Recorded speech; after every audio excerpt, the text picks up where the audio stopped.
থাকতো red queen, যার মাথাটা এতটাই বড় ছিল যে তাকে দেখতে ডাইনির মতো লাগতো। সে তার কর্মচারীদের সঙ্গে খুব দুর্ব্যবহার করত এবং তাদেরকে বিভিন্ন রকমের শাস্তি দিত। এরপরে সেখানে একটি লোক আসে যার নাম ছিল স্টেন। সে ছিল রেড কুইনের অ্যাসিস্ট্যান্ট এবং হাজব্যান্ড।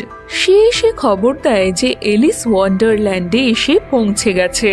এটা জেনে রেড কুইন তার কুকুরকে বলে, যাও তাকে খুঁজে নিয়ে এসো। অন্যদিকে এলিস জঙ্গলের মধ্যে একাই ঘুরতে থাকে। তখন হঠাৎই তার সামনে সেই বিড়ালটি এসে উপস্থিত হয়, যাকে সে ছোটবেলা থেকে স্বপ্নে দেখত।